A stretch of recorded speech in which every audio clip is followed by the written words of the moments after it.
Sir कटने के बाद मेघनाद का सर क्यों हंसने लगा? क्यों भगवान राम ने मेघनाद से युद्ध नहीं किया? क्यों कटे सर को लक्ष्मण ने श्री राम के चरणों में रख दिया? आखिर ऐसा क्या हुआ कि धड़ से सर अलग होने के बाद भी मेघनाद हंसने लगा? दोस्तों, वाल्मीकि रामायण के अनुसार जब मेघनाद का जन्म हुआ तो वो सामान्य शिशुओं की तरह रोया नहीं था, बल्कि उसके मुंह से बिजली के कड़कने की आवाज सुनाई दी थी। और जब मेघनाद उम्र में बड़ा होता गया तो उसने कठिन तपस्या कर संसार के 3 सबसे घातक अस्त्र ब्रह्मास्त्र, पशुपति अस्त्र और वैष्णव अस्त्र प्राप्त कर लिया। मेघनाद के पास कई मायावी शक्तियां भी थी। मेघनाद ने एक बार देवराज इंद्र के साथ युद्ध कर उन्हें बंदी बनाकर अपने रथ के पीछे बांध दिया था। तब स्वयं ब्रह्मा जी को इंद्र की रक्षा के लिए प्रकट होना पड़ा था। तब जाकर ब्रह्मा की आज्ञा सुनकर मेघनाद ने इंद्र को बंधन से मुक्त किया। इसलिए मेघनाद को इंद्रजीत के नाम से भी जाना जाता है। दरअसल ब्रह्मा जी मेघनाद की तपस्या से प्रसन्न हुए थे, इसलिए उससे वर मांगने को कहा। इस पर मेघनाद ने ब्रह्मा जी से अमरता का वरदान मांगा, परंतु ब्रह्मा जी ने यह वरदान उसे देने के लिए मना कर दिया और कोई दूसरा वर मांगने को कहा। फिर मेघनाद ने अपने दूसरे वरदान में कहा कि मुझे कोई ऐसी वस्तु दी जाए जिससे कि मैं किसी भी युद्ध में हार न सकूं। ब्रह्मा जी ने मेघनाद के इस वरदान पर सहमति जताते हुए कहा, मेघनाद, तुम्हें निकुंबला देवी का यज्ञ करने पर एक ऐसा रथ मिलेगा जिस पर बैठकर तुम किसी भी युद्ध में परास्त नहीं होंगे।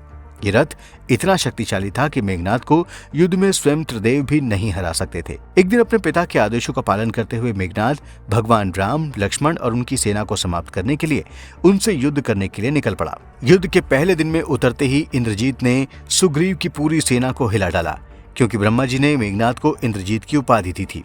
तब लक्ष्मण इंद्रजीत के सामने युद्ध के लिए आगे आए तो वो भी अधिक समय तक टिक ना सके और लक्ष्मण को कमजोर पड़ता देखकर राम भी इंद्रजीत के साथ युद्ध में उतरे, परंतु उसकी मायावी शक्ति के आगे राम और लक्ष्मण दोनों बेबस थे, क्योंकि युद्ध शुरू होने के पहले मेघनाद ने वरदान में मिले अपने कुलदेवी का यज्ञ शुरू करवाया था। मेघनाद ने अपनी मायावी शक्ति के प्रभाव से राम और लक्ष्मण को भ्रमित कर अपनी नागपाश शक्ति का प्रयोग कर दोनों को मूर्छित कर दिया था।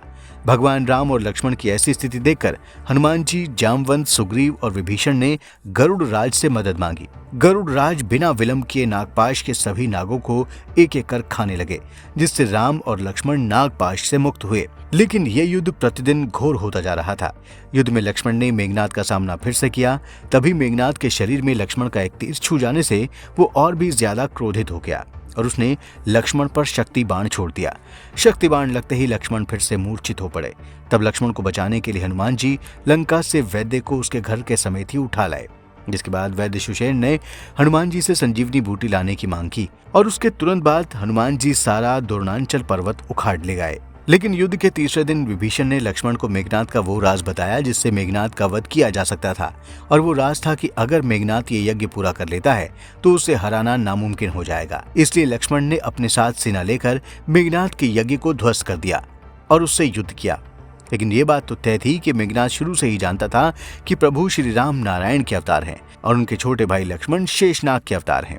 लेकिन मजबूर होकर मेघनाद अपने पिता रावण की बातों को नकार नहीं सकता था। पिता की आज्ञा का पालन करना उसका कर्तव्य था। अपने पिता की आज्ञा का पालन करते हुए एक बार फिर लक्ष्मण के साथ युद्ध करने गया और मेघनाद जानता था कि इस बार वो युद्ध में वीरगति को प्राप्त होगा। इसलिए युद्ध शुरू होने से पहले मेघनाद अपने सभी परिजनों से मिलकर आया था। युद्ध के दौरान उसने खूब कोशिश की, लेकिन वो पूरी तरह फेल साबित हुआ और इसी युद्ध में लक्ष्मण के घातक बाणों से मेघनाद मारा गया। लक्ष्मण जी ने मेघनाद का सिर उसके शरीर से अलग कर दिया। इसके बाद लक्ष्मण जी ने मेघनाद का सिर श्री राम के आगे रख दिया। कटे हुए सर को रावण, सेना और रीछ देखने लगे। तब श्री राम ने कहा कि इसके सिर को संभाल कर रखो और उसकी एक भुजा को उसकी पत्नी सुलोचना के पास भिजवा दो, ताकि उसके परिवार को मेघनाद की मौत की सूचना मिल जाए। भगवान राम ने अपने बाण की सहायता से मेघनाद की भुजा को सुलोचना के भवन में पहुंचा दिया। सुलोचना को विश्वास ही नहीं हुआ कि वह भुजा उसके पति मेघनाद की है। उसने उस कटी हुई भुजा से कहा, तुम वाकई मेरे पति की भुजा हो तो लिखित में इसका प्रमाण दो। इसके तुरंत बाद पत्नी सुलोचना की बातों को मानते हुए मेघनाद की कटी हुई भुजा ने प्रमाण के रूप में लक्ष्मण की वीरता का गुणगान किया। इस पर सुलोचना को विश्वास हो गया कि वो कटी हुई भुजा युद्ध में मारे गए उसके पति मेघनाद की ही है। इस समाचार को सुनकर सुलोचना रोने लगी। फिर वो रथ में बैठकर रावण से मिलने चल पड़ी। रावण को सुलोचना ने मेघनाद का कटा हुआ हाथ दिखाया और अपने पति का सर मांगा। सुलोचना रावण से बोली कि अब मैं एक पल भी जीवित नहीं रहना चाहती, मैं पति के साथ ही सती होना चाहती हूँ।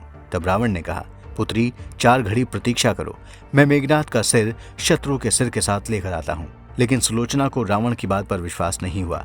तब सुलोचना मंदोदरी के पास गई। तब मंदोदरी ने कहा कि तुम राम जी के पास जाओ, वो बहुत दयालु हैं। ऐसे में सुलोचना राम जी के पास गई तो उसका परिचय विभीषण ने करवाया।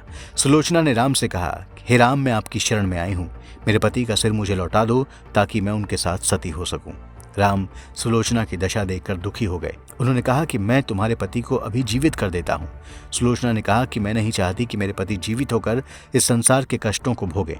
मेरे लिए सौभाग्य की बात है कि आपके दर्शन हो गए। अब जीवित रहने की कोई इच्छा नहीं है। राम के कहने पर सुग्रीव मेघनाद का सिर ले आए, लेकिन उनके मन में यह आशंका थी कि मेघनाद के कटे हाथ ने लक्ष्मण का गुणगान कैसे किया। सुग्रीव से रहा नहीं गया और उन्होंने कहा कि मैं सुलोचना की बात को तभी मानूंगा जब ये नरमुंड हंसेगा। ऐसे में सुलोचना के सतीत्व की ये बहुत बड़ी परीक्षा थी। उसने कटे हुए सिर से कहा, हे स्वामी, जल्दी हंसिए, वरना आपके हाथ में जो लिखा है उसे ये सब सत्य नहीं मानेंगे।